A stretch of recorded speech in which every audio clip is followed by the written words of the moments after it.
Oy, magandang araw. Mga banateros.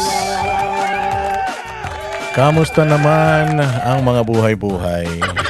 Ito na naman ang inyong pinakapaboritong fake news peddler sa balat ng YouTube, Boss D, at your service. At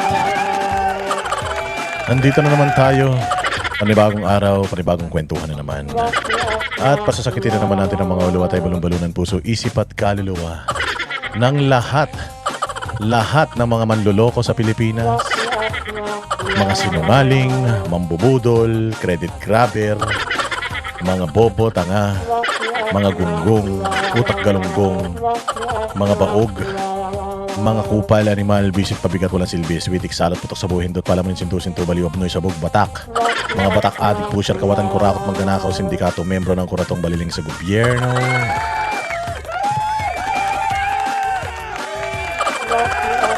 Lahat po ng mga maligno, impacto, masasamang espiritu, mga kampo ng demonyo, Satanas, Judas, Barabas, Hestas. Kamusta naman po? Ay, oo, kahit pagod tayo, gaya ng aking ipinangako kanina, kahit pagod tayo ay reaksyonan natin yung naganap na mga haka-haka, pambubudol, panloloko, panglalansi, pangsisindikato sa atin netong pinakasinungaling na Pangulo ng buong mundo. Overtime, oo, grabe. Takin mo ha? Takin nyo naman, umaga pa lang, gising na si Boss Dada ninyo, umaga pa lang. Alas 6 ng maga, gising na ako dahil alas 9 ng maga, meron na kaming programa eh. Oo, alas 9 ng umaga yung programa, pre-sona, tapos nag-sona, hanggang sa matapos ang sona. Tapos kanina, Vox Populi pa. Inabot din tayo ng 2 oras dyan. Ang lupit ng kwentuhan dyan sa Vox Populi. I-upload natin yan, panoorin ninyo ha.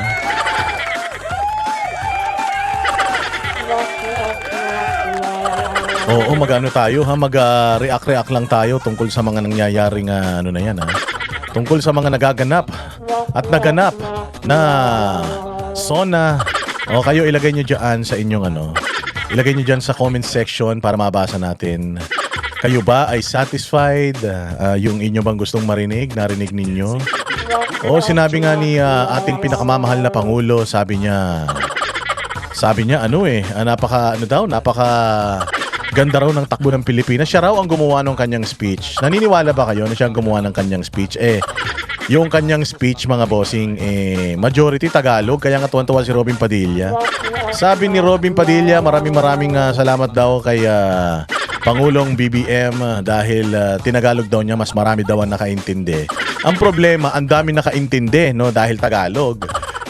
Ayun, naintindihan tuloy kung anong klase mga panloloko ang ginagawa niya sa atin. Mas naintindihan ng mga Pilipino ngayon kung gaano tayo tinatarantado, ginagago, binubudol, niloloko, pinagsisinungalingan neto nga presidente natin. Kasi kapag ka-Ingles, mga bossing, medyo hindi natin masyadong maintindihan eh. Medyo ang ating comprehension pagdating sa English medyo hindi updated pa.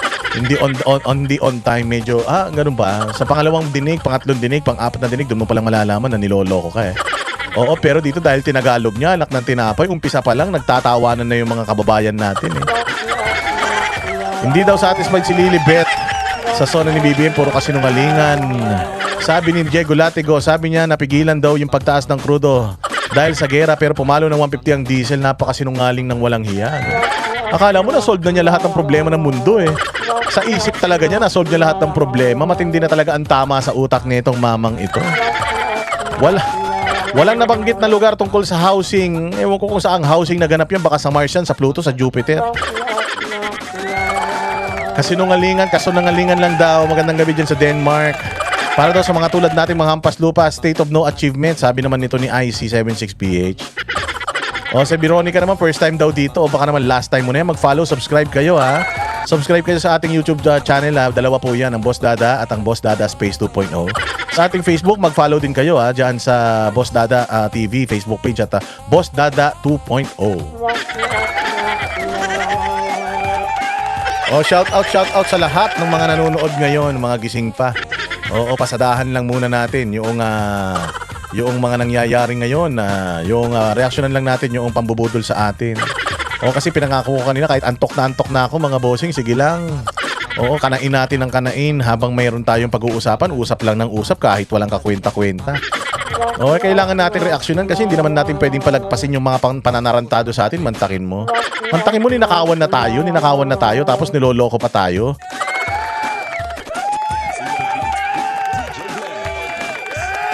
Oh, may nagtatanong ng GCash natin ha. Maraming salamat sa inyo. Ipipin ko na dyan para hindi na kayo magtanong ha. Yan yung ating GCash. O, huwag kayong magkakamali ha. O, dyan nyo lang isin. Pang ano natin, pambili natin ng kape. Antok na talaga tayo. Anong oras na ba rito sa Pilipinas? Aba, alas 2:30 na dito sa Pilipinas. Pero gising pa rin ang diwa natin. Sige lang.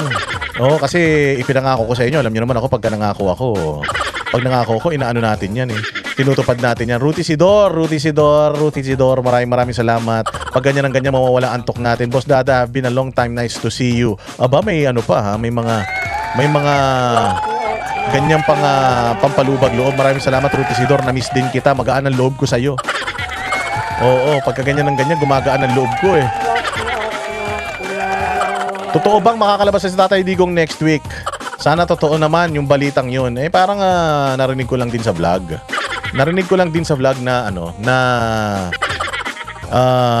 Yung meron daw yatang na-approve na isang petisyon ni Attorney Kaufman. Yung attorney pa niya si Kaufman. Iba na kasi abogado ngayon ni PRD eh. Oo, sabi meron daw na-approve na petition. Hindi ko alam kung ano yung petition na yun eh. Pero napag-usapan, pagka alam ko na yung impormasyon, sasabihin ko sa inyo. Hindi ako sure tungkol dyan eh. Kung mapapauwi si Pangulong Duterte. Pero ang alam ko, nagkakaroon ng haka-haka. Oy, Emski. Ano yan? Mali. Emien Z13. O sige, maraming salamat sa iyo. Mabuhay ka.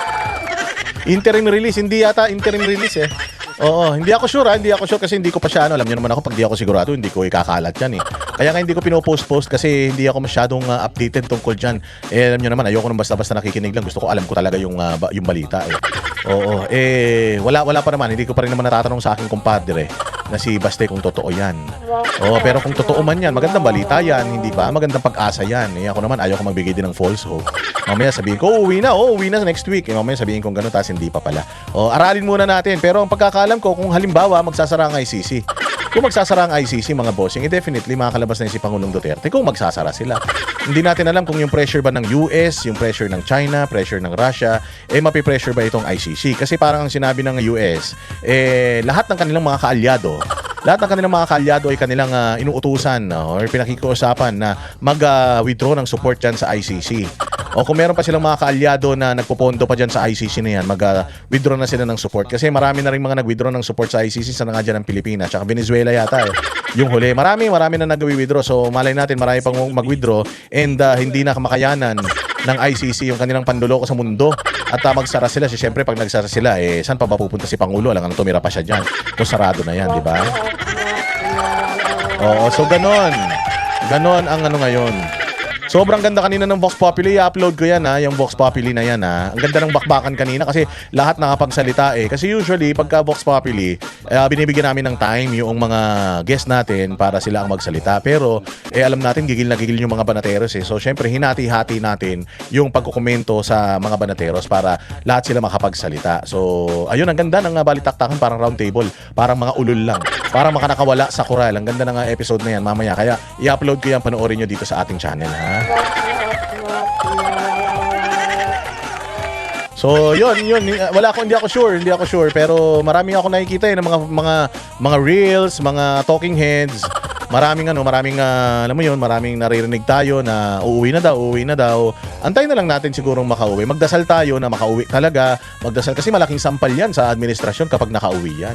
Mantakin mo hindi mo na mapababa ang trust rating ni Inday Sara. Lahat ng klaseng paninira ginagawa nyo na sa mga Duterte, tapos makakauwi pa si Pangulo. Naku po, kapag ka nangyari yan, malaking development. Napakaganda yan. Richard Micolar dyan sa Canada, maraming salamat sa iyo Oo, napakapalad ng mga nakakapanood ngayon sa ating live. Baka hindi nila alam kasi bihira tayong mag-live Oo, napakapalad ng mga nakakapanood ngayon kasi pagkatapos ito, private na itong video na ito.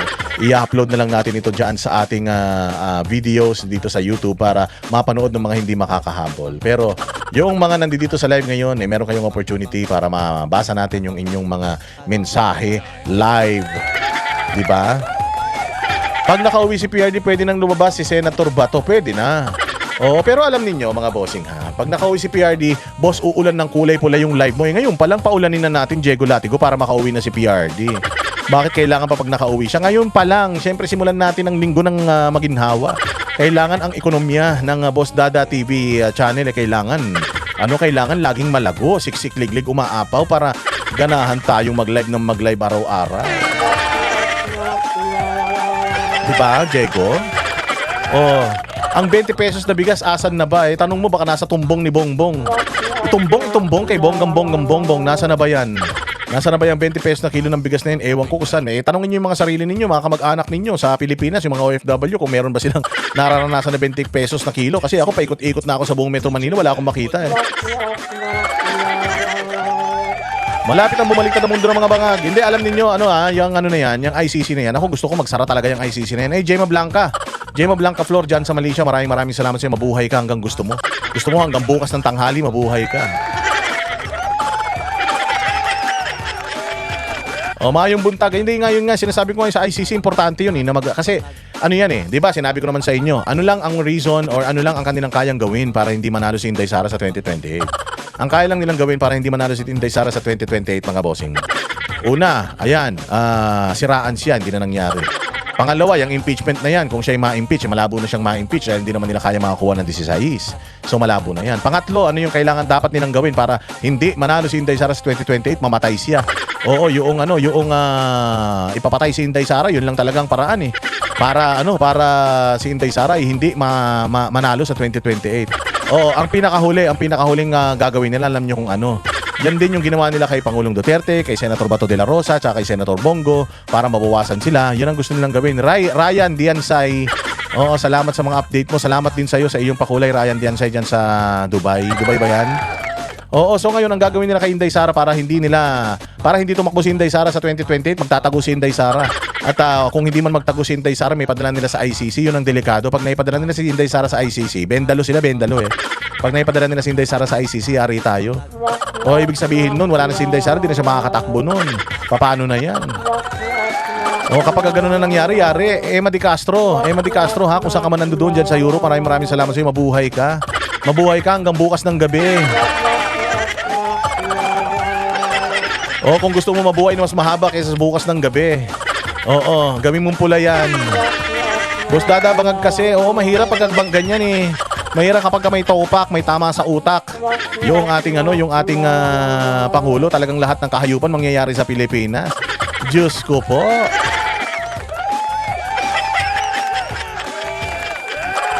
Hindi ba? Kaya yan, ako, gusto ko yan, magsara talaga ICC dahil yan ang weapon niya ng mga komunista eh. Weapon yan ng mga terorista sa Pilipinas, weapon yan ng mga makakaliwa, tsaka ng mga mahilig sa mga magtanggol sa mga adik. Yung ICC. Kaya kailangan talaga magsara na yung ICC na yan eh. Demonyo yung ICC na yan. Namimera lang yung ICC na yan sa mga bansa eh.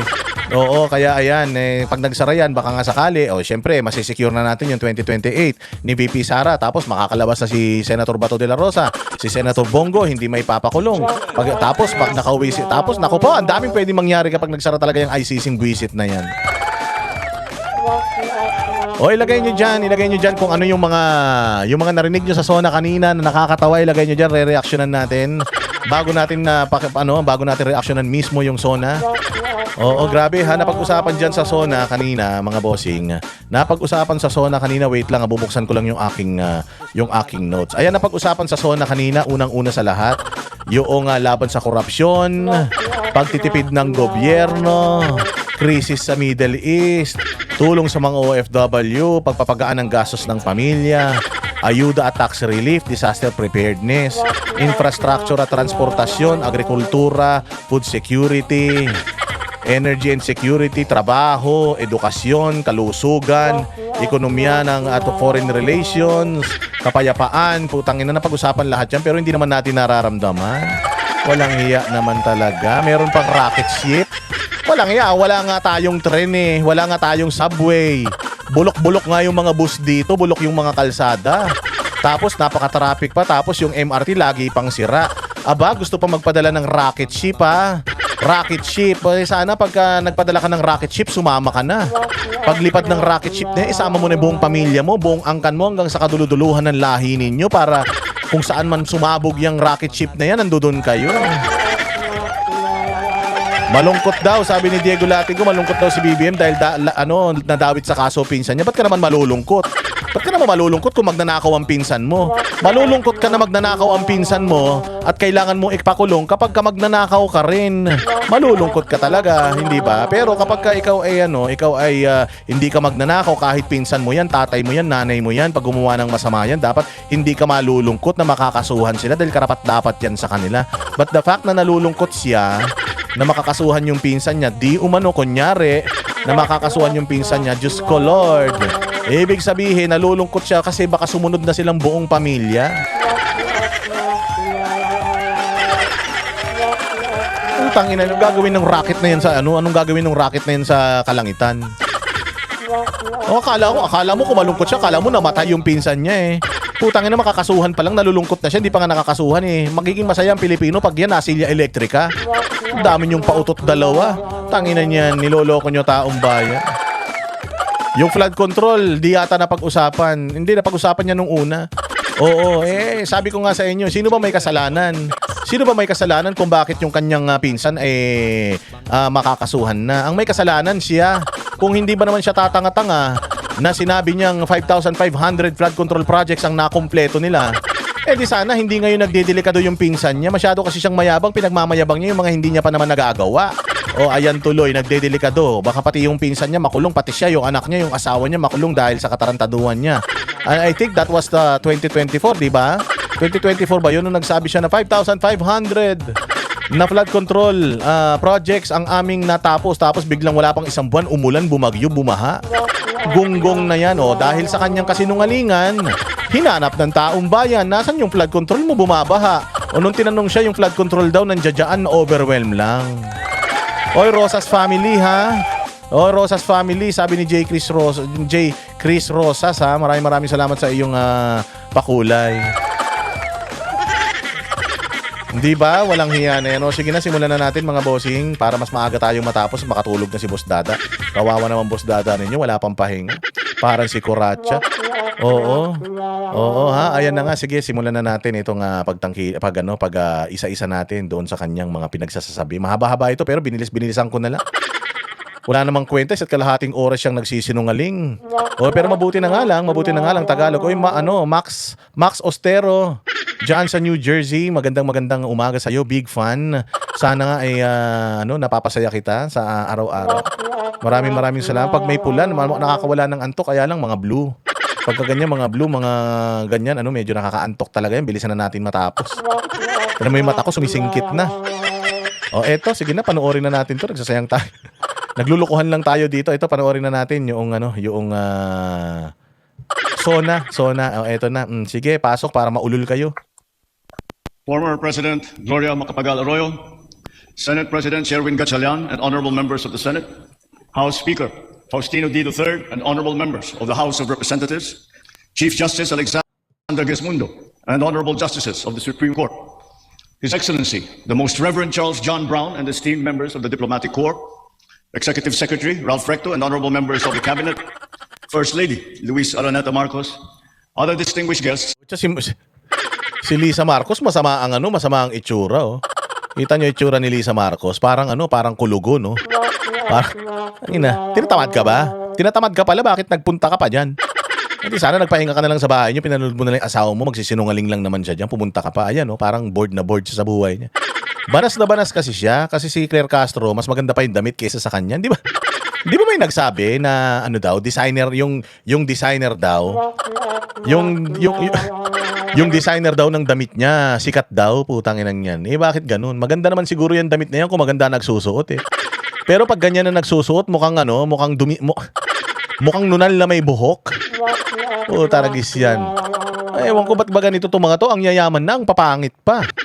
Hindi, pero alam niyo maganda maganda ito si Madam. Maganda yan si Madam nung kabataan niya. Ang ganda ng mukha niya. Pero ewan ko ba't naging ganito mukha niyan.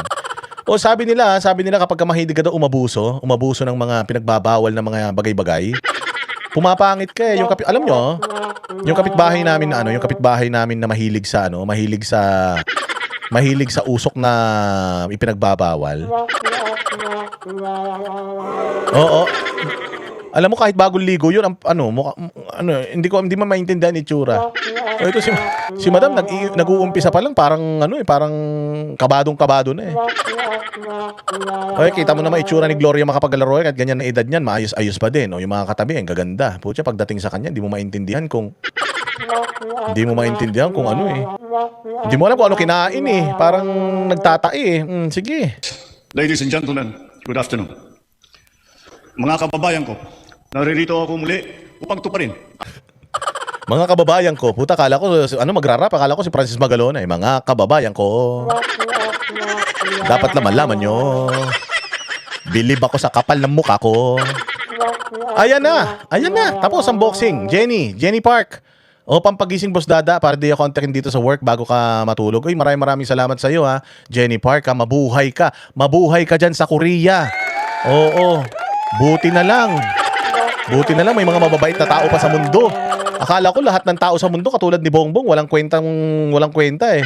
Buti na lang, pati sila Jonte 59, maraming salamat sa iyo, mabuhay ka ha. Ang inang niya, umpisa pa lang nakakatawa na yung mga kababayan ko. Ulul, itinatakul ka na ng mga Pilipino. Gusto daw niyang malaman nyo. Believe daw siya sa kulay niya. RM Villaluz Vlogs, maraming salamat. Nawala ang antok ko sa pakikinig sa'yo. Ako rin eh. Nawala ang antok ko pag nakikita ko yung mga mga Pahiyas Festival nyo na yan. Oy, Chris Rosas. Naku, ibang klase talaga si Chris Rosas ha. Chris Rosas, bibigyan kita ng rosas pag nagpunta ako dyan sa Europe. Kita tayo dyan ha. Oo siya si Francis Magsosona. Ang galing mo talaga, Diego Latigon. Taba talaga ng utak mo ha. Sige, mga kababayan ko, anong masasabi mo? ang aking katungkulan at magbigay ng ulat sa inyo tungkol sa estado ng ating bansa at sa mga ginagawa ng inyong pamahalaan. Wow, mag-uulat daw siya para sa estado ng ating bansa at para sa ginagawa ng ating pamahalaan. Putang inang yung estado ng bansa natin, alam na namin, hindi mo na kailangan sabihin. Hirap na ang mga Pilipino, ang mahal ng bilihin, mahal ng kuryente, lahat mahal. Ikaw na lang di namin mahal. At ang nagawa, ang nagawa ng gobyerno? Puta, walang nagawa ang gobyerno kundi magnakaw. Lahat ng tao sa gobyerno, wala nang ginawa kundi magnakaw, magpasarap. Mga walang hiya kayo. Umpisa pa lang kasi nungalingan na ha. Sige, pasok. 1 taon na ang nakalipas mula noong huli akong tumayo rito. 1 taon na ang nakalipas nung tumayo ka dyan. Sinabi mo, mahiya naman kayo, hindi ka pa rin nahihiya. Walang hiya ka talaga. Oo, mahiya naman kayo. Hanggang ngayon, nandiyan pa rin kayo. Ang 1 taon na nakalipas, ang dami nyo ng mga patutsada, hindi merry ang Christmas nila. Walang iya na yan. Ang nakakulong ngayon, si Marcoleta, walang kinalaman sa flood control. Siya pa ang nag-uungkat ng flood control. Si Jinggoy Estrada na walang kamalay-malay. Dahil lang meron siyang history ng plunder, kaya sinampahan na naman ng plunder. Oy, Lintasia 3682. Sige nga boss, matagal na akong di nakakapa I love you sa'yo. Grabe naman yung I love you. Pwedeng manood pero bawal ma-in love ha. Lintasia, maraming salamat sa'yo Lintasia ka ha. Nilalandi mo ako ha. Upang ilantad ang katiwalian na nadiskubre namin sa mga flood control project. Utang ina, siya daw ang nakadiskubre ng katiwalian. Gago, kayo yung tiwali eh. Paano kayo ang nakadiskubre ng katiwalian? Yung kayo gumawa ng katiwalian, walang hiya kayo. Buisit ka. Sabi mo, 5,500 flood control ang inyong tinapos. Tapos biglang ayan lumabas ngayon yung mga flood control natin, wala pala, bumaha. Tapos hinanap sa inyo, sir, sabi nyo flood control. Natapos yun, bakit bumaha? Alam mo, sabi nung gago, nabangga ng barko yung flood control, di ba? Kasi nungalingan ng ulol na yan. Nabangga daw ng flood control, ng barko yung flood control, kaya nagbaha. Tapos yung sumunod na tanong siya, sa different na pagbabaha ulit, sabi niya, nandiyan naman yung mga flood control, na overwhelm lang. Sige, eto na ngayon mga bossing, talagang sumunod-sunod yung pagbabaha. May mga namatay pa sa Cebu, sunod-sunod yung pagbabaha, mga bossing, ang daming mga kagamitan ng nasira, eto na.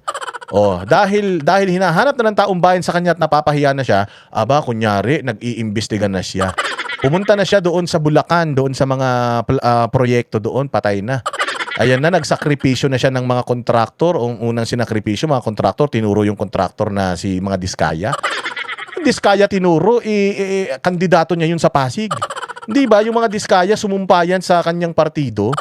Yun ang kanyang kandidato sa Pasig kalaban ni Vico Soto, yung mga Diskaya. Kaibigan niya yun eh. Walang hiya talaga, oh. Siya daw ang nakadiskubre, siya daw ang nagpaimbestiga. Kaya ikaw nagpaimbestiga. Kasi ikaw ang presidente ng Pilipinas, sana nga naman magpaimbestiga, yung barangay chairman sa barangay namin. Siyempre, ikaw talaga magpapaimbestiga, trabaho mo yan. Ang problema, sangkot doon sa pagnanakaw na yan, sa flood control, kayong magkakamag-anak. Ikaw, si Martin Romualdez, yung anak mo, yung mga congressman nyo. O hindi ba? O tapos ngayon, sasabihin mo, ikaw na naman, lahat na lang inangkin mo. O paano mo sasabihin ikaw ang nagsimula ng pag-iimbestiga, Bongbong Marcos? Imaginein mo, Executive Order 01. Executive Order ni Pangulong Duterte nung siya ay naging presidente, Freedom of Information Bill, at gumawa siya ng Presidential Anti-Corruption Commission. Putang ina niyan. Pagkatapos ni Pangulong Duterte, isang araw ka pa lang sa kapangyarihan, puta, binuwag mo yung Presidential Anti-Corruption Commission kung saan iniimbestigahan nun yung mga pagnanakaw sa bayan. Yun ang unang-una mong giniba. Yun ang unang-una mong dinimolish. Hindi pa nakahalata ang tao na kaya mo dinimolish yan. Sabi niya kaya dinimolish yan kasi redundant daw. Meron naman daw PCGG. Tangina niyan yung PCGG. Wala na. Alam mo itong mga Marcos na to, dati ang daming kaso niyan sa Sandigan Bayan. Ngayon lahat na dismiss. Tapos ngayon, ang daming pagnanakaw, wala na ngayon nag-iimbestiga na matino dahil yung Presidential Anti-Corruption Commission pinasara ng hayop na ito.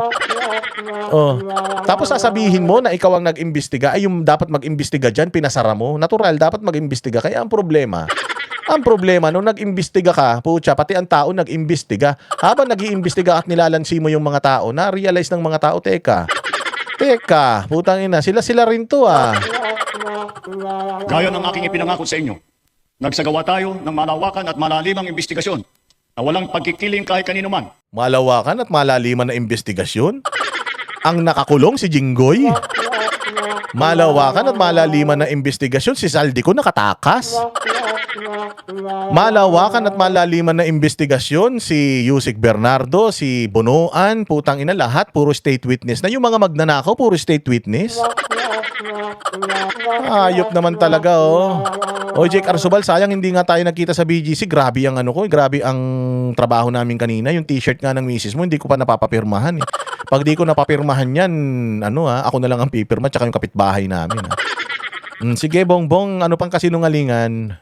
Masusi nating sinuri at sinundan kung saan tayo itinuro ng ebidensya. Saan ka tinuro ng ebidensya? Tinuro ka kay Jinggoy? Tinuro ka kay Bong Revilla?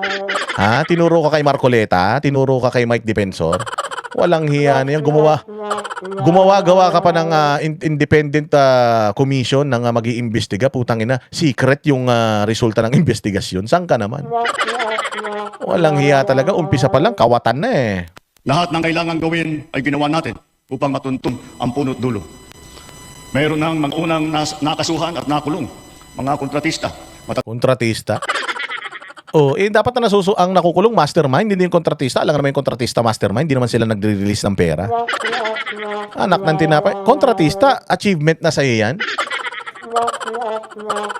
Si Jinggoy Estrada na ipakulong mo, achievement na sa'yo yan. Mismong dun nga sa hearing ng Blue Ribbon Committee, nabswelto siya ng mga testigo dun . Tapos si Bong Revilla, nauna pa nakulong si Bong Revilla kaysa sa inyong magpinsan. Buisit naman talaga, Taas na opisyal, pati na mga mambabatas. At dumating na tayo sa punto na ayon sa ombudsman ay malapit na ang paghain ng patong-patong na kaso laban sa dating speaker. Wantakin mo? Nasabi daw nung kanyang aso sa ombudsman na malapit na. Kailan niyang malapit na yan? Putang ina, baka naman ang layo pa niyan. Malapit nang makasuhan, patong-patong na kaso ang ating dating speaker. Ba't hindi mo masabi si Martin Romualdez na pinsan ko, ganun? Ang dating speaker na si Martin Romualdez na pinsan ko pa naman, hayop na yan. Ba't hindi mo sabihin na ganun? Pinagyayabang mo na, nakasuhan na ba? Hindi pa nakakasuhan, pinagyayabang mo na. Saka mo na ipagyabang pag naipaaresto mo na. Hindi ba? Alam mo, kapag ka nagsosona ka, kailangan yung mga sinasabi mo sa sona, naganap na. Mga nangyari na, achievements na yan. Kaya ka nga State of the Nation Address. What is the current state of our nation? Current. So kapag ka current, ibig sabihin, nangyari na. Yung mga nangyari na, dapat inire-report mo. Yung mga mangyayari pa lang at yung mga plano ninyo, dapat, hindi mo pa inire-report yan. Plano pa lang yan . Di ba? Dapat yung mga nagawa mo na, yun yung pagmamalaki mo sa taong bayan for the past years. or for the past, since the last SONA, ito na yung mga nagawa natin. Inubos na natin ang pera ng taong bayan. Ninakaw na natin lahat. Tinaasan na natin ang presyo ng bilihin. Itinaas na rin natin ang singilin sa kuryente. At itinaas na rin natin ang cost of living sa Pilipinas. Ibababa pa po natin. Itataas natin ang numero ng lahat ng mga walang trabaho sa Pilipinas. At itataas din po natin, mga bossing, ang krimen. Ibababa po natin ang presyo ng shabu para lahat ng mga Pilipino maging adik. Oo. Chloen, ano yun to? Si Chloen, ARMD. Maraming salamat sa iyo dyan sa Europe, mabuhay ka. O hindi ba, puro kabalbalan ang mga pinaggagawa ninyo. Masakit man sa akin ito. Ngunit kailangan nating gawin ang tama. Masakit man sa kanya, bakit masakit sa'yo? Anong masakit sa'yo kung magnanakaw yung pinsan mo? Bakit masakit sa'yo? Anong part ng pagnanakaw niya yung masakit sa'yo? Hindi ka ba niya binahagian? Sinolo ba niya? O binitray niya yung tiwala mo? Ganon, tanginan niyan. Imposible hindi mo kilala na magnanakaw yung pinsan mo. Bata pa kayo, magkasama na kayo eh. Imposible naman hindi mo alam na na pinsan ni Lupin yan. Nasasaktan pala ang mga demonyo. Hindi ko nga alam, nagdasal pa sila kanina eh. Anong masakit? Masakit dahil nabisto mo ba na sobrang laki nung ninakaw niya, hindi mo ini-expect na ganun kalaki? O ano ba to? Parang ang sinabi niya sa'yo, 1 billion lang nanakaw natin. Yung pala, trilyon, ganun ba yung kaya ka nasasaktan? Pero usually, ganito talaga ha. Kailangan kapag pinagmalaki mo yan, o kailangan yung napaaresto mo na, napakasuhan mo na. Pero yung malapit ng makasuhan, masakit man sa aking damdamin, walang kamag-anak, si Erap yarn. Hindi ba? Napakagago naman nun. O sabihin mo na lang na malapit ng makasuhan. O gaano kalapit, sir? Siguro mga sa 20 forever. Walang Diyo na yan. Hindi nga niya mabanggit yung pangalan ng kanyang pinsan eh. Hindi ako pangulo ng aking pamilya. Hindi ako pangulo ng aking kaibigan. Ano palakpakan yung mga magnanakaw? Ako ay pangulo ng Pilipinas at ang tungkulin ko ay sa inyo, ang aking mga kapwa Pilipino. Yun, ang tungkulin ko ay sa inyo ay akin. Ano? Anong tungkulin mo? Ang kininyong sa amin? Ha? Yung ba tungkulin mo? Ang kininyong sa amin? Ano yan? Kaakibat ng mga naisampang mga kaso tiniyak ng inyong pamahalaan na mababawi mula sa nagsabuatan ang nakuha nilang pera ng taong bayan. Putang ina niyan. Hindi, kahit wag nyo nang bawiin. Silya elektrikan nyo na lang. Ganun. O kaya bigtiin nyo. Ganun. Babawiin. Style nyo bulok. 3 trillion eh. 3 trillion ang ninakaw nyo. Tapos ang naibalik, 800 million pa lang eh. Tangina, di nga natin alam kung saan napunta 800 million na yan. Baka mamaya napunta yan sa mga ilong nyo eh. Gayon din, pinigilan natin ang paglabas ng pera ng bayan na ipambayad pa dapat sa mga depektibo, peke o guni-guning mga proyekto at mapupunta lamang sa mga bulsa ng mga tiwalaing kontraktor at opisyal. Kutsa, ba't hirap na hirap kang basahin pagdating sa tiwali? Ba't hirap na hirap kang basahin pagdating sa korupsyon, nauutal ka? Ilang words pa lang yung binabasa mo, ikaw na nga sumulat niya na ano ka pa, nabubulol ka pa. Kaya nga ako, pati dito na lang sa pagsusulat ng kanyang speech kasi nungalingan pa. Maniniwala ka siya nagsulat ng speech na tanga magtagalog niyan. Ayan na nga, binabasa na nga, nagkakamali pa siya kung isusulat niya pa kaya. Halos 25 bilyong piso ang halaga ng nabawi, frozen at napreserbang mga pera at ari-arian ng mga akusado. Putang ina niya, naniniwala kayo doon? Naniniwala kayo doon? Tingnan mo nga si Martin Romualdez kung talagang naka-freeze yung mga assets niya. Kita mo, sarap pa rin ang ulam niyan, ang sarap pa rin ng buhay niyan. Yung asawa niya, ang ganda pa rin ng gown. Yung anak niya, mga anak niya, nakapag-aral pa rin sa ibang bansa. Maniniwala ka naka-freeze yung assets ng mga utolongges na yan? Tanginan yan. Saan galing na naman yan? Sino ba ang mga finreeze yung assets? Ilabas nyo nga dyan yung mga finreeze yung assets. Si Saldico, finreeze nyo talaga yung assets si Saldico. Kung finreeze yung assets si Saldico, di sana wala ng pera ngayong panggasto sa ibang bansa yan. Ay, style nyo bulok. Freeze yung assets sa sinasabi nyo. Ang inang yan, tapos ibinalik daw yung pera. Magkano lang yung ibinalik? Ito pa nga nakakatawa, nagbalik ng pera yung mga taga-DPWH. Ibig sabihin, pag nagbalik sila ng pera, umaamin sila sa kasalanan nila na nagnakaw sila, nagbalik sila ng pera, Nagbalik sila ng sasakyan, nagbalik sila ng pera. Bakit ginawa nyo silang state witness? Bakit pinakinggan nyo sila? Habang itinuturo nila si Jinggoy, itinuturo nila si Bong Revilla, bakit kayo naniwala sa kanila? Umamin na nga sila na sila yung magnanakaw, kaya nga nagsoli sila ng pera dahil nagnakaw sila Tapos ginawa nyo pang state witness, talaga naman.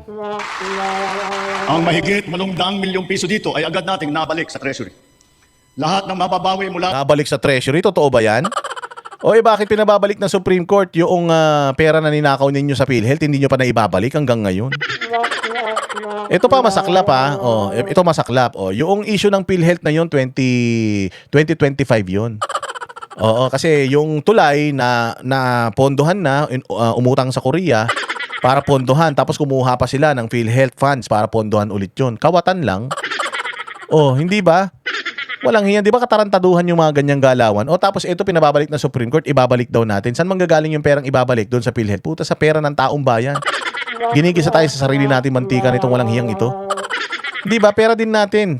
Galing sa 2026 budget yung ibabalik doon sa PhilHealth na yun na hanggang ngayon di pa yata na ibabalik. Hindi naman galing sa 2026 yung ninakaw nyo, galing sa 2025 eh. Di ibig sabihin, ibinalik nyo nga, pero yung perang ibinalik nyo, hindi yung mismong perang ninakaw nyo. Kumuha kayo ng pera dito sa bagong budget para punan yun. Di ibig sabihin, kulang na tayo ng 800 million sa budget natin na 2026, di ba? sa mga sangkot na tiwali ay agad ibabalik sa kaban ng bayan. Ipinapaubayan na natin ang pag-uusig sa Ombudsman at sa ating mga pinalakas na National Prosecution Service. Nananalig din tayo sa makatarungang hatol ng hukuman. Makakaasa kayo na ang gulong ng hustisya ay tumatakbo. Tumatakbo o flat na? Parang flat na yung gulong ng natin ng hustisya natin na. Kay Angel Aragones, mabuhay ka dyan sa Norway. Thank you very much. I did it. Norway. Sa kabila ng mga kaganapang ito, kailangan natin umusad tungo sa pagbabago. Nakatulong ang lahat ng mga ulat at hinaing ninyo sa isumbong na Pangulo, sa Pangulo. Ang inyong Isumbong na Pangulo. Nadulas pa si Sir. Nadulas. Sabi niya, isumbong na Pangulo. Ay, sa Pangulo pala. Walang iya. Alam niya, siya dapat isumbong eh. Yan bang isumbong mo sa Pangulo website na yan? Yung bang hotline na isumbong sa Pangulo pag sinumbong ka sasamparin mo sarili mo. Sabi nga nito, BBM, galingan mo daw magtago sa 2028. Ewan natin kung abot pa sa 2028 yan. Baka nga 2027 pa lang, tumakas na yan eh. pagbabantay at pakikialam sa pamahalaan ay ang susi sa paglaban sa katiwalian. Ang reforma sa DPWH ay nagsimula na. Nagpasok tayo ng mga bagong graduate kasama ang mga tuwid at maasahang mga job order at contract of service. Anak ng tinapay. So yun yung achievement niya sa DPWH. Nagpasok daw sila ng mga bagong graduate. Tangina niya, pag nagpasok ka ng bagong graduate, ibig sabihin wala pang experience yan. Pag nagpasok ka dyan ng wala pang experience, di anong gagawing proyekto niyan? Putang ina niyan. Magpa-practice yan sa mga proyekto ng gobyerno, ganun. Loko-loko talaga. Achievement sa'yo yan. Achievement sa'yo bagong graduate. Kaya nga di ba pag nag-apply ka ng trabaho, kahit naman kakapasa mo lang kakagraduate mo, di ba? Parang RJ, buhay ka pa? Kaya pa? Hindi ba? Halimbawa, kakagraduate mo. Di pagka-graduate mo, mag-apply ka trabaho. Di ba nakalagay doon requirements, at least 2 years experience. Putyang ina niyan, mantakin mo sa gobyerno. Kukuha ka ng mga inhinyero, gagawa ng mga tulay, kalsada, tapos putyang wala pang alam. Ang ina niyan. Anong klase mga proyekto gagawin yan? Trial and error pa yan. Anak ng tinapay. Sasabihin niyo na naman, ikaw talaga boss dati. Paano magkaka-experience yan kung hindi magsisimula magtrabaho?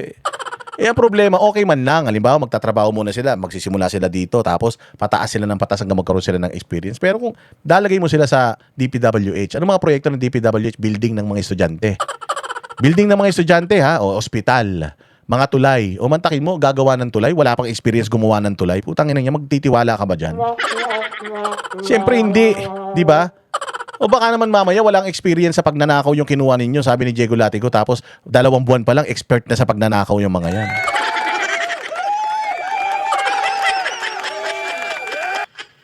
Bukod sa mga flood control project, lahat ng mga proyekto ay sinuri at tiniyak na talagang kinakailangan at maayos mula sa plano, presyo hanggang pagpapatupad. Para walang overpricing, sinigurado na materyales ay merkado. Bantay sarado ang bawat proyekto at ang Bantay sarado bawat proyekto, wala nga kayong proyekto eh. Bantay sarado bawat proyekto, kaya binabantay niyo yung mga proyekto para kunin niyo yung pera ng proyekto, tumigil kayo. Wala kayong nagawang infrastruktura. So, si Vince Dizon, nangayayat na lang si Vince Dizon, kakaikot sa buong mundo, wala pa nagagawang mga infrastruktura malulupit yan. Ang na yan, yung EDSA rehabilitation ninyo, hanggang ngayon, lubak-lubak pa rin yung EDSA na yan, buwisit yan. Magkano inallocate nyo dyan sa EDSA rehabilitation hanggang ngayon, putang ina yan. Hanggang ngayon, pagka umandar ka dyan sa EDSA, para ka nakasakay sa kalesa. Kahit ang ganda ng sasakyan mo, putang ina, masisira ang suspension ng sasakyan mo. Mararamdaman mo lahat ng lubak, walang hiya na yan. Wala ang pondo sa transparency portal, integrity chain at katuwang na ang mga civil society organization. Mula nung tumama sa ating bansa ang epekto ng giyera sa gitnang silangan, nagdeklara tayo agad ng state of national energy emergency. Tangina, eto na. Nung pinag-isapan niya ito, sabi ko, putya, matindi talaga itong si Bongbong. Napakasinungaling talaga. Nung tumama daw ang problema sa Middle East, putyang ina, sinolusyonan niya. Anong solusyon? Anong solusyon na nagawa mo? Walang hiya ka. Ang mahal-mahal ng diesel ngayon. Magkano lang ang diesel nung bago pumutok itong issue na ito? Ang diesel noon, mga 45, ganon ang diesel. Ngayon, ang diesel doble, ha? Doble, 80 mahigit. Bumaba na yan, yes. Kasi nag 130 pesos yan eh. 130 pesos ha. From 40 pesos, naging 130 pesos. Ilang daang porsyento yung itinaas niya. O ngayon, ni-rollback. Pero nung ni-rollback, putang ina, hindi pa rin umabot ng 40. Ibig sabihin, lugi pa rin tayo. Pinaglololokon nyo kami. Itinaas nyo ng hanggang 150. Sabi nga ni Diego Latigo, itinaas nyo ng 150. O, tapos, ni-rollback nyo ng 80. Tapos tuwang-tuwa na kayo noon. Gago ka ba? 40 lang noon eh. 80 mahigit ngayon. Di 100% pa rin tinaas. Putang ina, solusyonan mo. Walang hiya kayo talaga. Sinungaling ka. Buong mundo na problema diyan sa issue ng na yan, ng kakulangan ng langis. Tapos ikaw wala kang problema na solusyonan mo. Putang ina, sinungaling kang lihiti mo, ha? Iisa ang ating misyon. Uplift. Ang iahon ng ating nahihirapang mga mamamayan. Ahon? Wala ka pa na iahon. Putang ina, kayo pa lang ang umaahon. Kayo, ikaw, asawa mo, pinsan mo, anak mo, kayo pa lang ang umahon. Lintik si Martin Romualdez, yung kanyang salin. Yung salin niya nag-increase from 300 million naging 3 billion. Putang ina, ikaw din daw, tumaas din daw yung salin mo, wala ka naman trabaho. Magkano man sweldo ng presidente, paano tumaas yung salin mo? Yung anak mo biglang yumaman din si Sandro, walang yan. Hindi ka pa namamatay, hindi mo pa pinapamanahan yan. Paano naging mayaman si Sandro? Oo, hawak na daw ni Sandro lahat ng mga vape sa buong Pilipinas, walang hiya na yan. Oo, tangina, nag-uplift na yan. Ang na-uplift lang yung ekonomiya ninyo, pero yung mga Pilipino palubog ng palubog. Ang lahat ng mga ahensya ay inatasang magtipid at pagtuunan mabuti ang mga programa na mas mahalaga sa pagtugon sa mga epekto ng krisis. Lahat ng ahensya nagtipid. Lahat ng ahensya nagtipid. Putang ina, itong 2025 tsaka 2026 nakailang biyahe ka na sa ibang bansa. Paano kayo nagtitipid? Paano nyo masasabi nagtitipid kayo? Paparty-party kayo dyan sa Malacanang kung ano-anong concert ang pinagagagawa nyo dyan? Paano nakakatipid tayo? May impeachment tayo, 25 million araw-araw ang ginagastos sa impeachment hanggang December yan. Magkano ilang bilyon ang gagastosin natin dyan? Paano tayo makakatipid dyan? Utang ina niyan. Sinungaling talaga, no? Matindi. Matindi ang kasinungalingan nitong walang hiyang ito. Ibinuhos natin ang pondo kung saan karapat-dapat at mas kinakailangan sa mga pangunahing serbisyong ramdam at tiyak na makakatulong sa ating mamamayan. Ang pera ng taong bayan na muntik mapunta sa bulsa ng mga... Muntik mapunta sa bulsa? Gago, panapunta na sa bulsa nyo? Napunta sa maleta, hindi napunta sa bulsa. Sa maleta nyo, alam niyo dati pag nangnakaw nilalagay lang sa bulsa. Pag nilagay sa bulsa, siguro tanggap-tanggap pa yun kasi konting pera lang yung pwede magkasya sa bulsa mo eh. Putang ina, ngayon hindi na sa bulsa nilalagay na sa maleta. Buwisit yan. Iwaling naisalba natin. At sa halip na nagamit natin ay nagamit natin sa mabuti at para sa tunay na kapakanan ng mamamayan. Ibinaba natin ang karagdagang halos 58 bilyong pisong pondo sa mga lokal na pamahalaan para mas mabilis at mas malawak ang paglingap sa taong bayan. Paglingap? Naniniwala ka si Bongbong gumawa nitong speech na to, lingap? Alam niyo ba ibig sabihin ng lingap?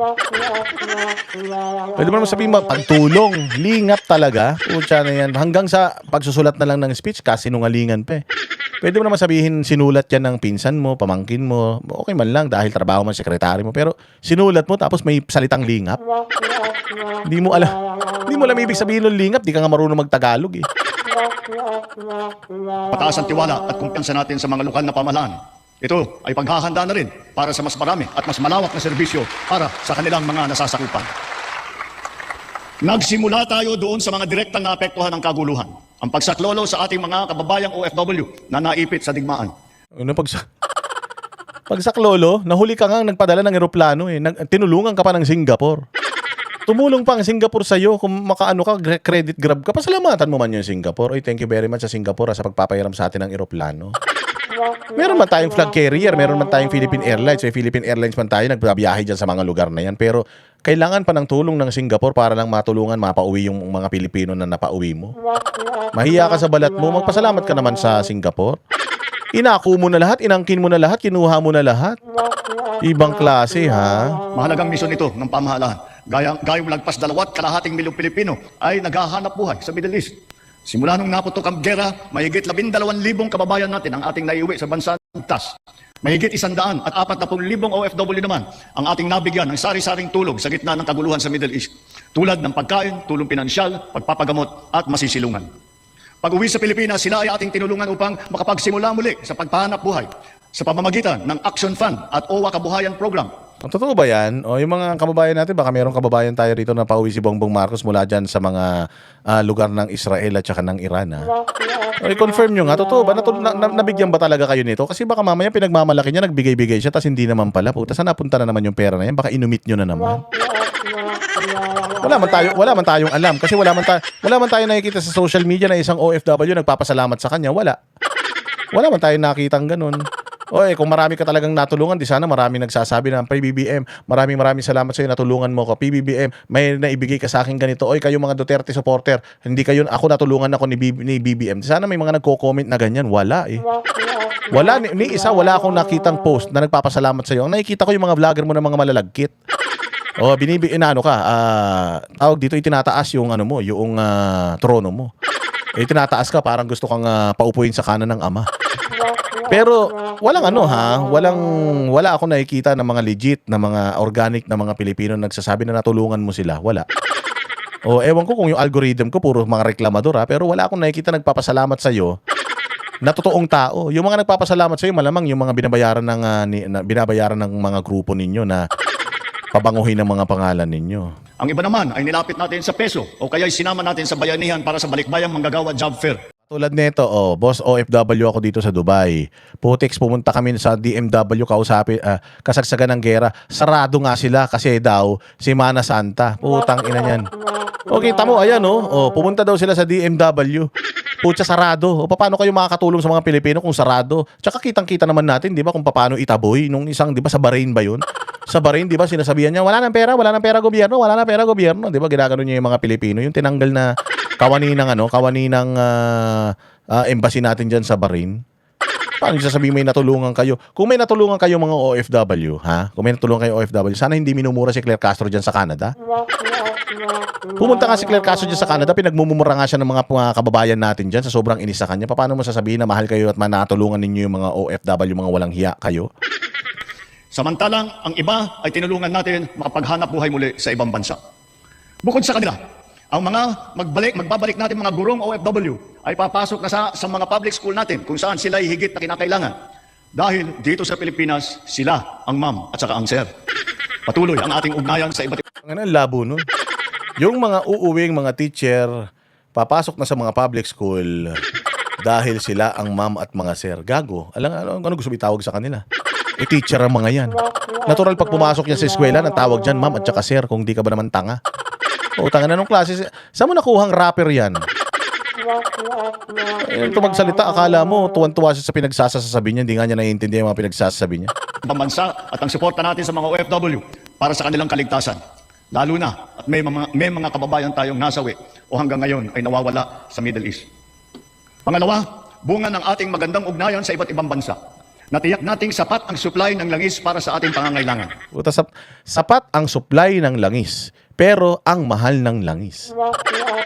Hindi ba nga in-expose yan ni Marcoleta, yung langis na yan, in-expose yan ni Marcoleta, sabi ni Marcoleta, itong mga kumpanya na ito, nagtaas sila ng more than 100%. Nagtaas sila ng more than 100% kahit na hindi pa naman nila mahal na bili yung mga gasolina na yan. O, ba't hindi pinagalitan ng presidente yan? Panglalamang yan sa taong bayan. Mantaki mo, nakuha nila ng mura yung kanilang langis, gasolina, tapos ibibenta nila ng mahal sa atin dahil lang may nangyayaring ganyan. Oportunismo tawag dyan. Bakit hindi mo pinatawag yan?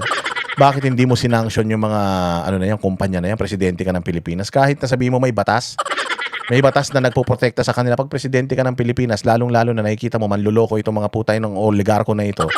Dapat gumagawa ka ng paraan para panagutin sila. Napanagot mo na ba yung mga yan? Putang nauna pang nakulong si Marcoleta kaysa dun sa mga iniimbestigahan niyang mga nag-abuso sa mga Pilipino. Walang iya talaga. Oh. Sa kabila ng pagsara ng Strait of Hormuz ay nagawa natin makabili at makapag-angkat mula sa ibang pagkukunang bansa tulad ng Japan, South Korea, Oman, India, maging sa Russia, pati na sa China. Dahil sa mga ito, natiyak natin na sapat ang supply ng bansa. O, tsaka kita mo si Kiko Pangilinan, no? Putang inang yan, no? Ang sama ng mukha ni Kiko Pangilinan, parang di siya naniniwala kay Bongbong, oh. Oy, Kiko. Oy, nandun pala yung Department of Energy natin, oh, yung babae na yun, yung makapalang mukha.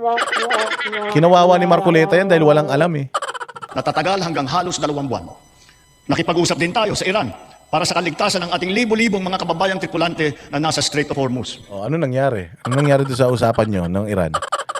Grabe, no? Meron tayong krisis sa gasolina, merong krisis ang mundo diyan sa nangyayaring gera sa Israel at saka sa Iran. Putang ina, kung magsalita siya, akala mo na solusyonan niya yung problema. Ikaw lang ang natatangi.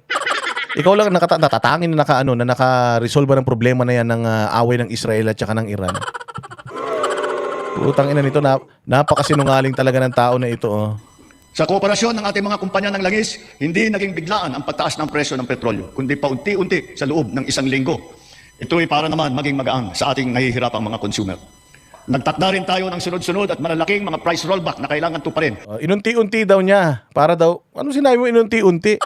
Gago talaga eh. Hindi pa halimbawa nabili nung mga negosyante yung gasolina, langis natin. Nabili nila ng 40 ang litro tapos hindi pa nauubos yun nung pumutok yung issue dyan sa Iran-Israel na yan. Itinaas nila ng triple kagad yung tinaas nila. Paano mo sinasabi mo unti-unting tumaas, gago?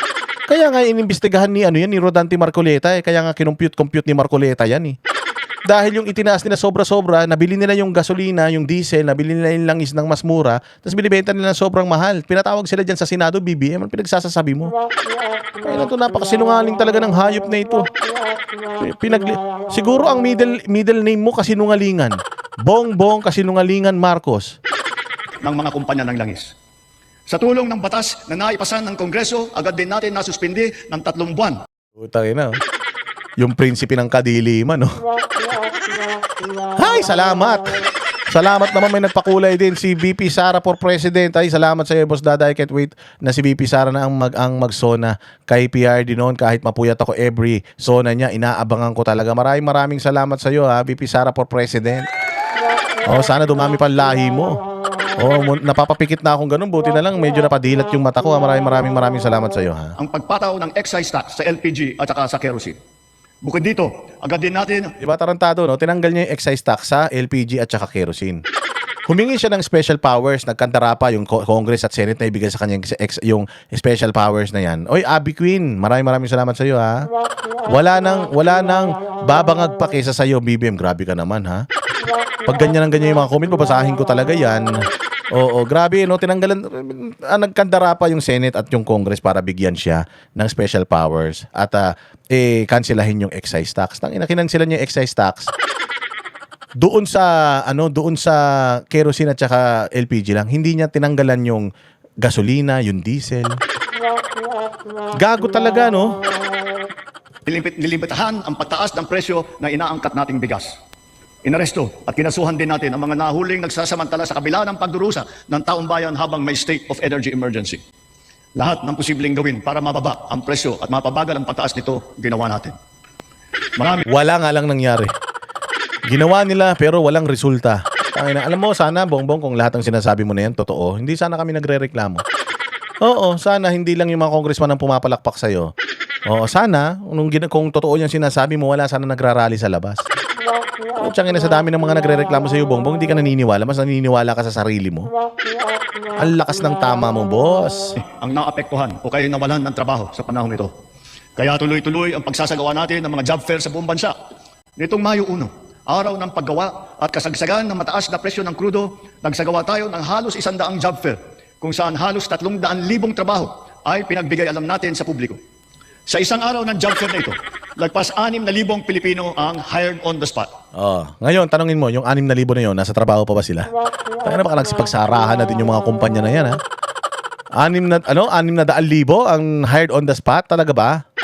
Ay, ilan yan? Nasaan yung mga yan? O, baka naman meron dyan sa 6,000, 6,000 kung ilan man yan. Baka meron dyan isa rito nanonood. Totoo ba? Meron ba dito, isa man lang sa nanonood sa atin, survey lang ha, doon sa nanonood sa atin na mahigit 2,000, meron ba ditong pumunta sa job fair ni Bongbong Marcos at nakatanggap kayo or natanggap kayo sa trabaho? Ano lang baka lang meron dito. Kasi kung meron dito, baka totoo yung sinasabi niya. Pero sa 2,000 nanonood dito, kahit isa, wala. Wala talaga? Wala. Kung wala, kasi, sino sa inyo dito? Ay, salamat. Ay, salamat. Boss Dada watching in Winnipeg, Canada. God bless the Philippines. Maraming salamat sa iyo. Chemay ba yan? Chemay 2464. Salamat sa iyo. Mabuhay ka. Palakpakan. Sino may natulungan? Wala. Sige, magtaas ang kamay ng natulungan ng Pangulong Duterte noong panahon ng pandemic. Sino dito ang nabakunahan ng libre? Taas ang kamay. Taas ang kamay ng nabakunahan ng libre na tulungan ng ni Pangulong Duterte ang kanilang ayun, ang dami nagtaasan ng kamay. Kahit man lang isa, dalawa meron. Sa kanya wala eh. Taas ang kamay dito ng natulungan ni Bongbong Marcos sa buhay. Taas ang kamay dito, bilis. Meron ba rito natulungan ni Bongbong? Meron. Baka naman meron ha. May heart pa, meron. Wala daw, putang ina, wala. Ayop naman talaga. Sige, diretso. Dito rin natin ipinamahagi ang mga sweldo para sa mahigit 100,000 benepisyaryo at nagtatrabaho sa ilalim ng dilip at tupad ng DOLE. Kumilos agad tayo upang pigilan ang mabilis na pagtaas ng presyo ng Dilip at tupad. Sabi ko nga sa inyo, panahon pa ni Pangulong Duterte, meron ng tupad eh. Panahon pa ni Pangulong Duterte, meron ng tupad. So hindi ikaw naka-imbento niyan. Tulad mo kung makapagmalaki tungkol sa tupad, akala mo siya nakaisip nun. Matagal na yung tupad, panahon pa lang ni Pinoy, may tupad na. Diba? Lynn Albano, mabuhay ka dyan sa Japan. God bless you. Domo arigato gozaimasu. bilihin. Hinikayat ang mga bangko at e-wallet na magbawas ng kanilang karaniwang singil sa bawat transaksyon na online. Kaya ngayon, maraming bangko at e-wallet na nagbaba o nagtanggal ng kanilang sinisingil sa online transaction fee. Ulul! Utang ina niya, kakabayad ko lang ng kuryente sa GCash. Kakatransfer ko lang ng pera sa bangko. Pucha, may singil pa din. Ano sinasabi mo nagbawas ng singil? Putang ina to, sinungaling. Sino yan? Sinong mga e-wallet yan nagbawas ng singil, aber? Tarantado na to, nagbayad nga ako sa pag-ibig ng utang ko sa pag-ibig, mayroon pang 15 pesos eh. Kada transaksyon ko 15 pesos, walang hiya ka. Tangina, sinungaling. Ano yung mga e-wallet ang nagbawas ng kanilang mga transaction fee? Ulul, wala. Akala siguro nito lahat ng tao taga bundok. Akala nito lahat ng tao nakatira sa kuweba. Sinungaling eh. Upang makaluwag din sa mamamayan, nagbigay ang mga bangko ng hanggang 6 na buwang palugit sa pagbabayad ng utang. At hanggang 1 taon. Nagbigay daw ang bangko ng hanggang 6 na buwan palugit sa pagbabayad ng utang. Ano ka? Tangina, sino dito ang namomroblema ngayon pambayad ng kotse?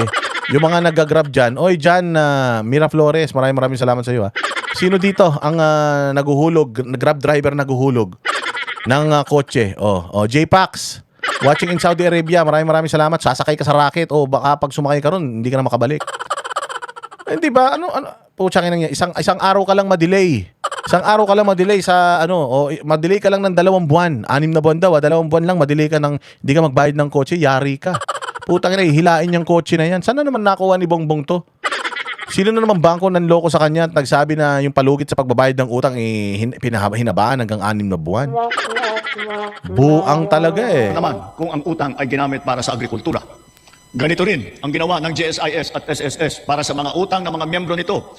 Pati na ang NHMFC para sa mga umutang ng murang pabahay at ng Pag-ibig Fund para sa mga naapektuhan na OFW.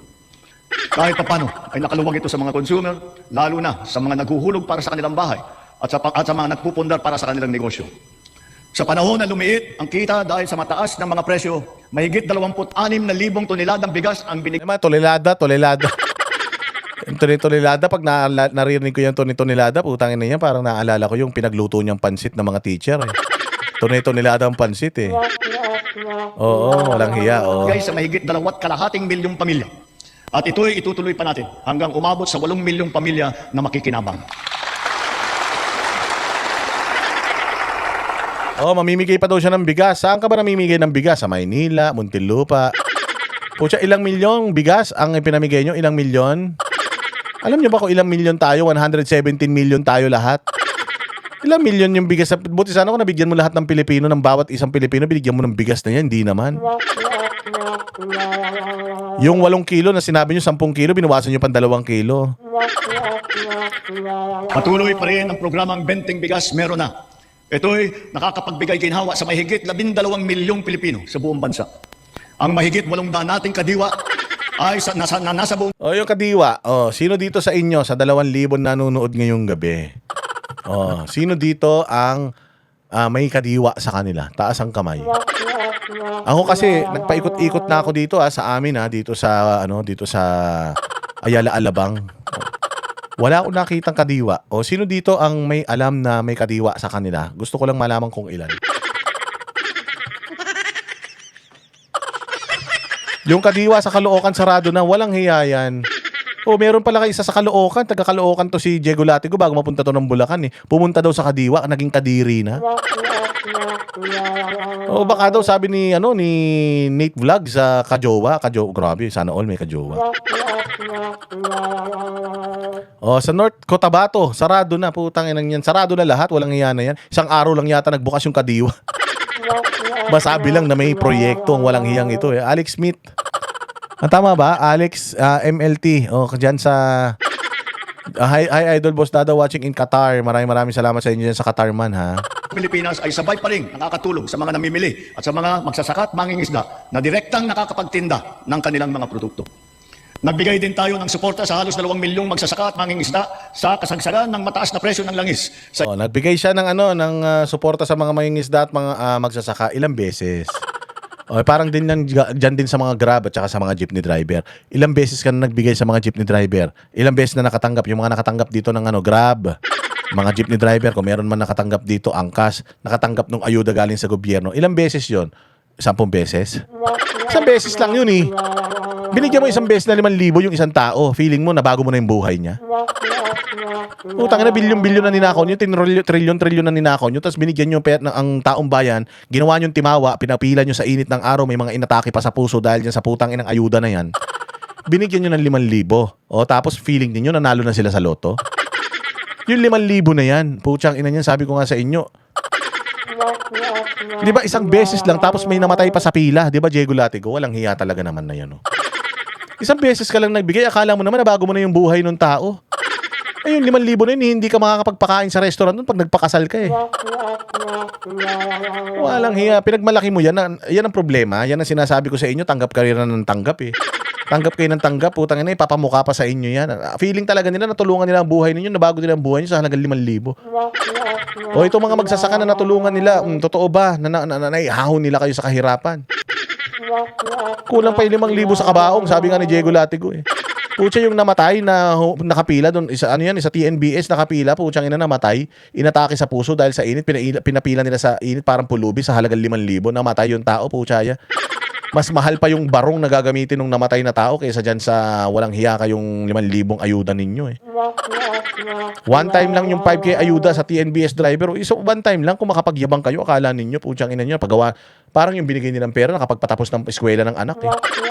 Kapal na mukha ng walang hiyang ito. Namigay lang din to ng bigas na 8 kilo, na dapat 10 kilo. Akala niya nabusog niya na yung buong pamilya nung binigyan nila ng bigas hanggang Pasko eh. Ilalim sabi nga ni Roxanne, ang liit ng tingin mo sa mga Pilipino, BBM. Ang Presidential Assistance to Farmers, Fisherfolk and Families o yung tinatawag na PAF. Dahil sa mas malakas, malawak at mura nating internet, naging mainam na alternatibo ang mura internet? Putang ina, kailan pa naging mura internet? O ang sabi nga niya noon, sabi niya bawat estudyante magkakaroon ng SIM card, magkakaroon ng tablet. Putang ina, hindi nagkatotoo. Sabi niya, bawat buong Pilipinas kahit saan merong wifi. Putang, dito nga sa bahay ko wala pang wifi eh. Wifi ko nga dito nagbabayad na ako eh. Putang ina, unstable pa eh. Mura daw ang internet. Tanginan niyan. Sino magsabing mura internet dito? Isa nga tayo sa pinakamahalang singil sa internet, tumigil ka nga. Tinapay ito, iniinsulto talaga nito yung ano natin eh. Iniinsulto nito yung katalinuhan natin mga Pilipino, walang hiya oh. online classes at saka ang ating work from home. Mataas ang presyo ng ating kuryente, lalo na ngayong Hunyo. Dala pa rin ng mataas na presyo ng krudo at paglakas ng dolyar. Gayunpaman, tiniyak natin na nabigyan ang mamamayan ng kaunting proteksyon sa kanilang electric bill. Anong konting proteksyon? Puta, muntik na nga ako itakwil ng nanay ko nung nagalit ako, nagbayad ako ng kuryente nila. Mantaki mo, tatatlo sila sa bahay. Nanay ko, tatay ko, matatanda yan. Yung nanay ko, tsaka yung kapatid ko. Araw-araw pa nasa simbahan yan. Araw-araw, kung saan nagsusumba. Ibig sabihin, wala sila sa bahay. So, karaniwan ng oras, tatay ko lang mag-isa sa bahay. Putang ina, 8,000 ang... 10,000 ang bill nila sa kuryente. Melody Villegas. Salamat sa iyo, Melody Villegas. Mantakin mo. Nagalit ako sa nanay ko. Sabi ko, saan nyo dinadala yung kuryente? Inuulam nyo ba yan? Tangina, sabi nila, anong gagawin namin? Hindi ko alam eh. Ventilador man lang binubuksan namin. Pucha, nung nakaraan, umuwi ako ng bahay. Inom ako ng malamig na tubig. Nakasara yung rep, patay, nakabunot. Pinagalitan ko yung nanay ko. Sabi ko, ba't nakabunot to? Nagtitipid ako sa kuryente. Nagagalit ka kasi pag nagbabayad ka eh. Kaya binunot ko na lang yung rep na yan. Sabi ko, wag, masisira yung rep pagka binunot mo yan. Nag-aaway kami dahil sa kuryente. Tapos sabihin nito ni Bongbong Marcos, pinotektahan niya tayo sa pagmamahal ng kuryente po. Tang ina talaga niyan. Tarantado talaga ang hayop, ano? Walang hiya talaga eh. Ipinag-utos natin ang agarang pag-refund ng mga kumpanya ng kuryente na may sobrang nasingil sa mga customer nito. Ipinag-utos din natin na payagan ang ilang iling consumer na makapagbayad ng kanilang bill ng hulugan sa buwan ng Mayo, Hunyo at Hulyo. Hindi ko maintindihan tama itong sinasabi ninyo. Pucha, paano natitiis ng mga congressman itong pinagsasasabi nitong ogag na ito? Alam naman nila hindi totoo, tapos palakpak pa sila ng palakpak. Tangina mga demonyo, nagsamasamang mga hayop na ito. Kaugnay nito, pansamantala natin pinagbawal ang mga pagputol ng linya habang hinuhulugan pa nila ang kanilang bill sa mga buwang ito. Para sa bawal magputol? Sabi ko nga kanina eh. Kailan lang naputulan ng kuryente yung nanay ko? Speaking of kuryente, yung pinag-awayan namin lagi yung kuryente. Sabi niya, naputulan ako ng kuryente. Paano ka naputulan? Bayad ako. Hindi naman ako nagkukulang. Automatic na de-debit yan sa ATM ko eh. Tapos yung pala ang dapat napuputulan yung kapitbahay. Puta, kami naputulan dahil magkatabi yung kontador namin. Kita mo yung hassle na yan. Tangina, lahat talaga ng sinasabi nito kabaliktaran eh. Demonyo. ating mga micro-entrepreneur, ipinatutupad natin sa BIR sa ngayong taon ang one-time tax abatement. Layunin nito. Tax evasion daw. Muntik pang madulas. One-time tax evasion sana kasi tax evader ang hayop na yan eh. Hindi ba? May utang yan sa estate tax sa BIR. Pucha, hanggang ngayon, bilyon-bilyon na hindi pa binabayaran na ito, demonyo na ito. Na makapagbigay ng kaunting ginhawa sa mga nalugi o kaya lumiit ang kita dala ng hirap ng panahon. Ang sektor ng transportasyon, ang pinakamatinding tinamaan ng epekto ng krisis. Super, operator, pasahero, manggagawa o negosyo man. Lahat ay umaray sa matarik na pagtaas ng presyo ng produktong petrolyo. Ngunit hindi natin kayang hayaan tumigil o maantala ito dahil ito ang nagsisilbing piston ng ating ekonomiya. Ang mga super ay natulungan ng cash relief mula sa ating programang... Ayan na yun, cash relief. Isang beses, natulungan yung tsuper, 5,000. Puta, kung ipagmalaki, akala mo naman, nakapagpag-graduate na ng anak yung perang ibinigay niya. Akala mo naman, nakatulong ng sobra-sobra, pera din naman ng taong bayan niya. Puro kayo ayuda pag may problema, ayuda. Tapos ipagmamalaki ninyo. Pero yung mga ayudang binigyan nyo, tinan yung mga buhay nila, ganun pa rin. Mas malala pa rin. Mayroon din 10 piso kada litro na diesel subsidy para sa mga pampasaherong jeepney at UV Express upang may dagdag na pangkarga. Bukod pa rito, mahigit 1,800,000 nagpapasada ang nahandugan din ng tulong ng AIX. Para naman sa mga pasahero, nagkaroon ng mga libreng sakay kung saan sinigundahan pa ng ilang mga ahensya ng pamahalaan gamit ang kanilang mga sasakyan. Humalili rin ang DA sa paghatid ng mga kargamento ng produktong agrikultural sa mga sentro ng kalakalan sa buong bansa. At para lalo pang makatulong ng sabay sa super at pasahero, binuhay natin ang service contracting program para sa pampublikong bus at ang ating mga jeep. Sa ilalim ng sistemang ito, ang kwalipikadong operator o driver ay nakakakuha ng karagdagang kita sa bawat kilometrong tinakbo sa pagserbisyo ng mga pasahero. Sa panig naman ng pasahero, kung hindi man libre ang sakay, mayroon silang 20% na discount sa pamasahe. At ang diskwentong ito ay dagdag pa sa karaniwang 20% discount para sa mga estudyante, sa senior at saka sa may kapansanan. Ibig sabihin, Isip mo 40% discount. Loko-loko talaga eh. May discount ang estudyante, 20%. Iba rin yung discount ng PWD. Iba rin yung discount ng senior. Tanginan to manloloko eh. Sabi niya, estudyante ka na, tapos, alimbawa, PWD ka pa, so may 20 plus 20, 40. Eh, papaano kung lola ka, tapos estudyante ka, tapos PWD ka? So, paano yun? 60%? Yung mathematics nito, pang tanga eh. Pang grade 1 talaga eh. Hindi ba kapag kapag discounted yung ano mo, halimbawa, kumain ka sa TGI Fridays. Di ba? Pag kumain ka sa TGI Fridays, meron kang discount card, yung Bistro Club, Bistro card. Yung Bistro card na yon, hindi mo pwedeng gamitin yon at tapos gagamitin mo pa yung senior citizen mo. Kung meron kang kasamang kumain na matanda, hindi pwede yun. Isang discount lang yung gagamitin mo. Loko-loko. Tangina sa planeta, gumagana yan. Ang tagal na ng discount na yan. Yung 20% discount ng estudyante, discount ng PWD, discount ng senior citizen. Ang tagal na yan. Bongbong, hindi ka nakaimbento niyan. Tangina nito. Sinungaling ang pong tragis. para sa ating mga priority passengers, 40% ang kabuuang diskwento nila sa pamasahe. 40%? Ano lang yan? Pero sige, pumayag na rin tayo. Malay mo nga naman, 40% talaga. Nariyan din ang tupad, tuloy pasada, kung saan nagkaroon ng dagdag na kita ang mga super na pampasada. Sa mga programang ito pa lang, milyong-milyong Pilipino, driver man o pasahero, ang nakaramdam ng kaunting ginhawa sa kanilang mga biyahe araw-araw mula Ba't ganun yung tsura nitong mga gatsalya na to, no? Mga mukhang mongoloid. Tangina mo may mga Down syndrome ang walang iya. nang ito'y nailunsad. Dito sa Metro Manila, ang lahat ng mga sumasakay ng LRT2 at MRT3 ay patuloy na nagiginhawaan ng 50% diskwento sa pamasahe. Bukod pa ito sa mga espesyal na diskwento na ating ibinibigay tuwing linggo at mahahalagang kapistahan. Sa ating mga paliparan at pantalan, pansamantala nating binaba ang sari-saring mga bayarin sa Ang tindi ng mga no, nakita nyo yung yung mga pinakitang picture kanina, putang ina, no? Ang lupit ng mga gabinete ni Bongbong, parang Adam's Family. Mukhang mga bangkay, no? Oh, talagang mga wala ng buhay, wala ng mga kaluluwa eh. paggamit ng mga pasilidad, gaya ng terminal fee, landing and take-off fee, harbor fee, anchorage at berthing fee, pati mga storage fee. Halimbawa, sa Cebu Port, naging libre ang terminal fee. Sa mga paliparan naman, sa mga Oy, kakabiyahe lang namin ang mahal ng terminal fee.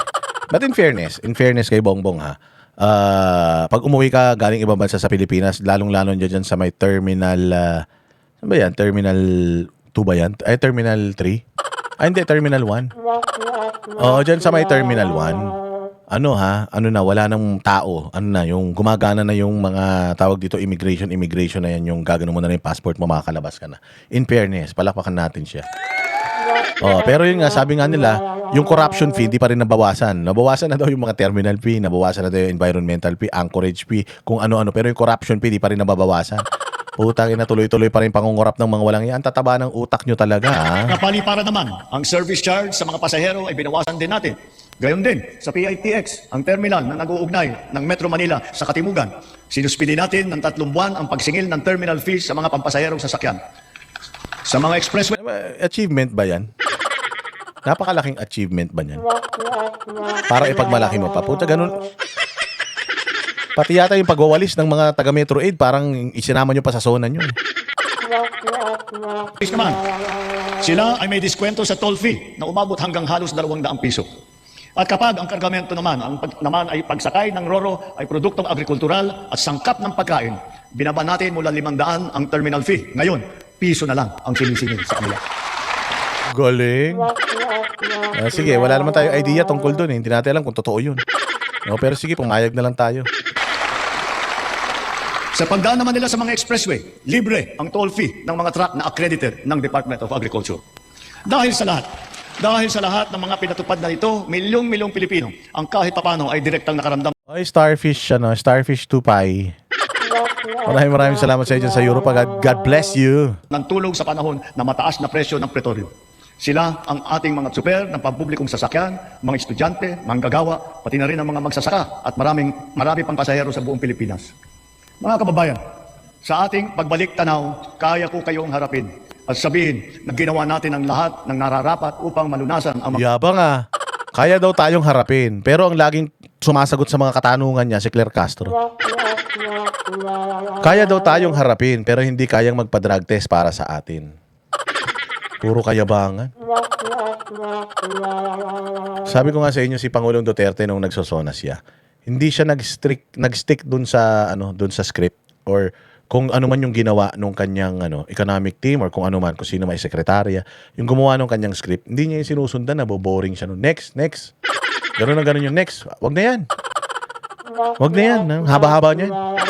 Ganun si Pangulong Duterte. O ayaw niya kasi ng bulahan portion eh. Alam ni Pangulong Duterte kung ano yung gustong marinig ng tao. Oo, yun ang gusto. Yun alam ni Pangulo yun, kaya diretso na siya doon. Gusto man ni Pangulong Duterte na yung mga katulad nito, yung mga maliliit na bagay ipagmalaki, trabaho man nila yun eh. Ine-expect na nagagawin nila yun eh. Dapat ang ipinagmamalaki mo rito yung mga extra mile at yung mga malalaking mga proyekto na talagang nakatulong para mabago ang buhay ng mga Pilipino. Dapat yun. Putangin nang yan. Mantakin mo yung terminal fee. Ipagmamalaki mo pa. Hindi naman totoo yan. Walang iya talaga tong na to. Si Pangulong Duterte noon, di ba, adlib ng adlib. Adlib ng adlib, halimbawa, nagbabasa siya tungkol sa agrikultura. Meron siyang adlib tungkol doon. Tapos, sino-shortcut niya na, wag na yan. Wag na yan. Ayoko niyan. O, yan. O, tapos yun ang babasahin niya. Ganun yun. Pucha, eto, nag-stick sa kanyang, sa kanyang script. Pucha, puro kasinungalingan, puro kayabangan. Wala, panis talaga ito. Alam mo, antayin natin yung State of the Nation address ni, Inday Sara sa 2028. 2028, mananalo siya eh. So, mag-State of the Nation siya sa 2029. Tama ba? 2029, State of the Nation address. Ang ganda nun. Oo, ang ganda pa nung nakikita mong itsura nung nagsasalita. Eto, ewan ko. Na epekto ng krisis. Agarang kumilos. Agarang kumilos ang buong pamahalaan upang tumulong sa mamamayan. Sa katunayan, tayo pa ay hinahangaan ngayon dahil sa bilis, liksi at pagiging aktibo. Inaantindi, no? Mantakin mo, inahangaan daw tayo dahil sa bilis at liksi ng alin. Sinong humahanga sa atin? Putang ina niyan. Yung mga negative 27 ang trust rating mo. Ibig sabihin, dito mismo sa Pilipinas, walang humahanga sa'yo. Alam mo, kung pwede lang lahat ng Pilipino marunong mang kulam, putang ina, bumula na yung bibig mo dyan eh. Kung yung mura lang ng mga Pilipino nakakamatay, bongbong matagal ka nang wala. Sinong gago ang mabibilib sa atin? Sabi niya nabibilib daw sa atin eh, yung sa kilos, bilis, gising, putang ina. Kami nga hindi nabibilib sa iyo, ibang tao pa. Ng ating pagtugon. Libuang-buwan mula sumiklab ang digmaan, ramdam pa rin natin ang bigat ng mga epekto nito sa ating bansa. Hanggang kailangan, asahan ninyo na hindi titigil ang pagsuporta ng pamahalaan. Naglaan tayo ng mahigit 60 bilyong piso para dito hanggang sa katapusan ng taon. Ang pondo na naisalba natin na balak ibulsa ng mga tiwaling opisyal ay sa taong bayan natin ibinubuhos. Ngayon, ipipihit natin ang mga programa sa mas nangangailangan nating kapwa Pilipino para naman mas malawak at mas marami ang maaabot ng tulong. Layunin natin matulungan ang 3.2 milyong benepisyaryo ng 4Ps at walang gutom program, ang 1.2 milyong minimum wage na manggagawa ng miyembro ng SSS at ang 2.2 milyong kababayan nating mahirap na hindi pa naging benepisyaryo ng programang pang-ayuda ng pamahalaan. Nariyan pa rin ang nakaabang na pagsuporta natin para sa sektor ng transportasyon, agrikultura at mga OFW na apektado ng kaguluhan. Kung susumahin, mahigit 7.2 milyong pamilya na lubos na nangangailangan ang matutulungan natin sa mabigat na kabanatang ito. Ang ina niyan. Sino naman yung natulungan na yan? Ayuda na naman yan. Puro ayuda. Alam mo, ang dali pala maging presidente, no? O, pwede pala ako maging presidente. Kasi simple lang, hindi ko kailangan solusyonan yung problema ng mga Pilipino eh. Pag may problema, ayuda. Pag may issue, ayuda. Pag may bagyo, ayuda. Hindi ko na kailangan gumawa ng mga proyekto. Hindi ko na kailangan gumawa ng mga tulay, eskwelahan, ospital. Ayuda lang. Puta, kung ganyan lang pala trabaho ng mga presidente, na kahit magbubuti, pwede na maging presidente eh. Bakit? Simple lahat ng problema ng Pilipinas, ayuda. Ayuda. Tapos, hindi na tayo mag-iisip. Maggagastos na lang. Di ba? Pucha, ganyan ang klase ng leadership meron itong administrasyon na ito. Ngunit, hindi natin kaliligtaan ang ating mga manggagawang Pilipino, lalo na ang mga middle class, pati na ang mga maliliit na negosyo. Alam natin na sila rin ay nabibigatan sa epekto ng krisis. So to ensure the continued progress of the middle class amidst the lingering effects of the crisis, we will pursue tax relief measures that promote growth, that generate revenue, and advance equity towards socio-economic sustainability. Kaya bilang natatanging proteksyon sa kanila at para mas mapakinabangan nila ang pinaghirapan nilang kita, nananawagan ako sa Kongreso upang maipasa ang batas na magbibigay ng bahagyang ginhawa para sa ating bayaring buwis. Bahagya. Ba't bahagya lang? Kailangan yung ginhawang ibibigay nyo sa mga kababayan natin. Kailangan siksik, liglig, umaapaw. Bakit bahagya? Hay! Walang hiya na yan, oh. O sige, o mga banateros. Syempre, kailangan hatiin natin to. Masyado mahaba yan, eh. Ito part 1 pa lang ito ng ating reaction dito. Itutuloy natin yung pagre-react sa susunod na vlog, ha? 2:00 na, eh. Oo, masakit na. Masakit na rin yung ulo ko sa sa puyat, mga bossing. Ipahinga muna natin tapos bukas itutuloy natin, ha. Hanggang matapos tong zona ng abnormal na ito, ire-reactionan natin, i-debunk natin lahat ng mga pinagsasasabi niya, ibibisto natin lahat ng mga kasinungalingan nila. Ha? Okay? Oo, so ano muna natin to, private na natin to, tapos i-upload natin, panoorin nyo ulit, ha. Mabuhay! Kita-kita po tayo ulit, Memia, mag-ano tayo ulit. Itutuloy natin itong ating kwentuhan, okay? Mabuhay kayo, pasensya na kayo. Oo, medyo medyo pagod na. Kanina pa tayo umaga dumadaldal, 9 ng umaga hanggang kaninang Vox Populi. So i-upload natin lahat ito sa ating video. Panoorin po ninyo, i-like ninyo, i-share ninyo, and then itutuloy natin bukas ang ating pang-uulol dito. Inulul din naman niya tayo, eh. Di ululin din natin, di ba? Bawi-bawi lang yan. Alam, papayag ba tayo? Tayo lang ululin niya. Di ululin din natin siya, di ba? Para mainis sa atin yung mga follower niya. Okay, so maraming salamat sa inyo. Kita-kita po tayo ulit sa susunod na vlog. Mabuhay kayo at sana ay makapagpahinga kayo ng maayos. Thank you very much. Good night. See you again tomorrow. Kami ang boses ng masa, hindi natatakot. Katotohanan lang, di kami nalulunod. Walang bahid ng sismis, lahat ay totoo. Kahit sino ka pa, pag mali ka babanatan ka. Walang pinipili kulay, wala kaming kinikilingan. Basta para sa bayan, kami lalaban. Pag tama palakpakan, pag mali banatan. Di matitinag, di matatakot, para sa bayan tuloy ang sigaw. Sa harap ng kamera, walang halong takot. Mga baluktot, lahat kayo'y tutumba. Ang hustisya at totoo, yun lang ang mahalaga. Kahit sinong harang, di kami matitinag. Walang pinipiling kulay, wala kaming kinikilingan. Basta para sa bayan, kami lalaban. Pag tama palakpakan,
Wala